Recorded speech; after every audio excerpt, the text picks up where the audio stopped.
چیزوں کی طرف لوگوں کو بلائیں، ان کو دعوت دیں، ان کو بتائیں کہ اللہ رب العالمین کا مقام کیا ہے، رسول اللہ صلی اللہ علیہ وسلم کا مقام کیا ہے، ہمارا دین کیا ہے، ہمارے دین کی حقیقت کیا ہے، اس پر ہم عمل کر رہے ہیں، ہم آپ کو بھی اسی دین پر عمل کرنے کی دعوت دے رہے ہیں۔ نمبر 4، جتنی بھی مشقتیں، جتنی بھی پریشانیاں اللہ رب العالمین کے دین پر چلنے میں، اسی طرح سے دین کی دعوت دینے میں اور دینی احکام و مسائل پر عمل کرنے میں آئے، اس پر صبر کرنا ہے۔ یہ 4 چیزیں محمد بن عبد الوہاب رحمہ اللہ کی زندگی کا خلاصہ ہے۔ انہوں نے علم کی دعوت دی، جہالت کو مٹانے اور ختم کرنے کی دعوت دی، عمل کی دعوت دی، کسل مندی، لیزینس، اور اسی طرح سے جو نام کے مسلمان تھے انہیں عمل کرنے کی دعوت دی، اور جن لوگوں تک قرآن و سنت کی دعوت نہیں پہنچی تھی ان لوگوں تک قرآن و سنت کی دعوت دینے کے لیے کمر بستہ ہو گئے، اور دعوت کے میدان میں انہیں جو تکلیفیں، انہیں جو پریشانیاں اور انہیں جو مشقتیں اٹھانی پڑی ہیں 200 سالہ مدت میں یا 250 سالہ مدت کی بات کر رہا ہوں، کسی بھی عالم کو، کسی بھی مفکر کو اور کسی بھی مفتی کو اور کسی بھی مفسر کو اور کسی بھی داعی کو اتنی مشقت، اتنی تکلیف، اتنی اذیت، اتنی پریشانی نہیں جھیلنی پڑی ہے جتنی محمد بن عبد الوہاب رحمہ اللہ نے جھیلی ہے۔ اور ان کی وفات شوال کے مہینے میں 1206 ہجری میں ہوئی، مطابق 1792 مسیحی میں عیسوی میں دریعیہ کے مقام پر جہاں ان کی پیدائش ہوئی تھی اسی کے قریب ان کی وفات ہوئی ہے۔ معلوم یہ ہوا کہ یہ وہ شخصیت ہے جس نے اللہ رب العالمین کی طرف بلایا، اللہ کے رسول صلی اللہ علیہ وسلم کی سنت کو زندہ کیا، اللہ کے رسول صلی اللہ علیہ وسلم کو جس طرح سے اللہ رب العالمین نے کہا تھا ادعو الی سبیل ربک بالحکمت والموعظۃ الحسنہ، کہ اپنے پروردگار کے راستے کی طرف بلاؤ حکمت کے ساتھ، پند و نصیحت کے ساتھ، اسی طرح سے محمد بن عبد الوہاب رحمت اللہ علیہ نے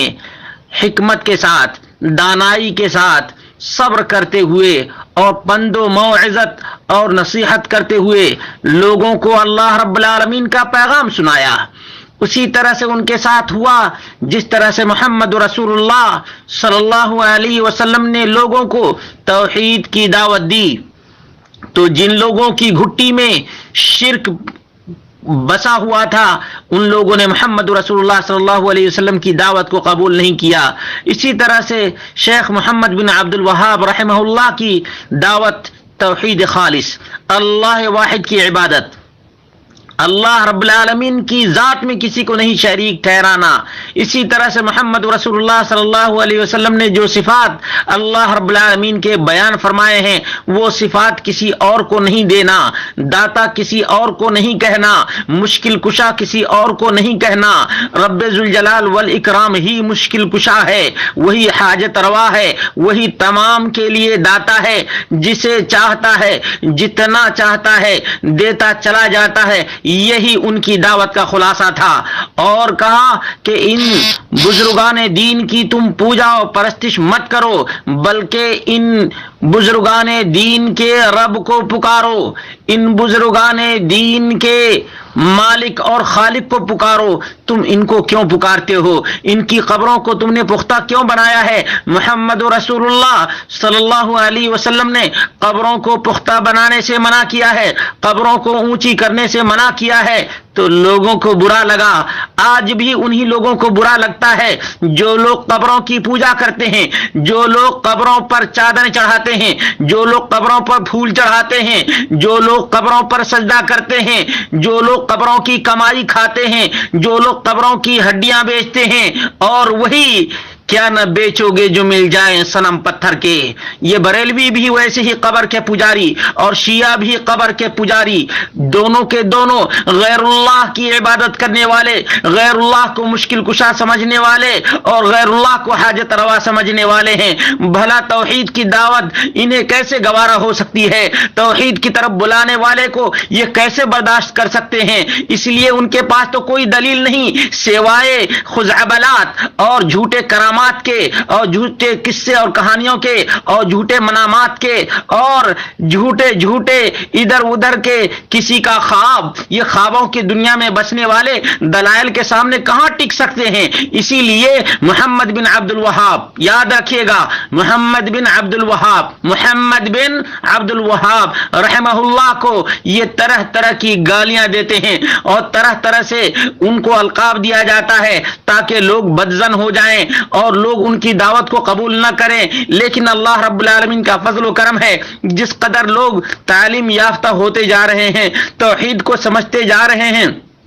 شرک سے دور ہوتے جا رہے ہیں، قبر پرستی کو چھوڑتے جا رہے ہیں. اسی لیے قبر پرستوں کو تکلیف اس زمانے میں بھی ہوتی تھی اور آج کے زمانے میں بھی تکلیف ہوتی ہے ان کو کہ کیوں لوگ قبروں پر نہیں سر جھکاتے، کیوں لوگ قبروں پر ماتھا نہیں ٹیکتے، قبروں پہ بکرے کیوں نہیں لاتے، قبروں پر کیوں نہیں چادریں چڑھاتے ہیں، قبروں پر کیوں نہیں پھول چڑھاتے ہیں، کیوں نہیں قبروں پہ اگربتیاں جلاتے ہیں. ہم تو یہ کہتے ہیں کہ جس کی قبر میں اندھیرا ہو اس کے قبر کے اوپر تم لاکھ کیوڑے اور گلاب کے پانی چھڑک دو، اس کی قبر میں خوشبو جانے والی نہیں ہے. اللہ رب العالمین ہم سب کو توحید کی دولت نصیب فرمائے اور اللہ رب العالمین ہم سب کو محمد رسول اللہ صلی اللہ علیہ وسلم کی تعلیمات پر عمل کرنے کی توفیق عطا فرمائے اور اللہ رب العالمین توحید کی دعوت دینے والے تمام علماء سے محبت کرنے کی توفیق عطا فرمائے اور اسی طرح سے جو لوگ شرک کی طرف بلاتے ہیں، شرک کی دعوت دیتے ہیں، ان سے ہمیں نفرت کرنے کی توفیق عطا فرمائے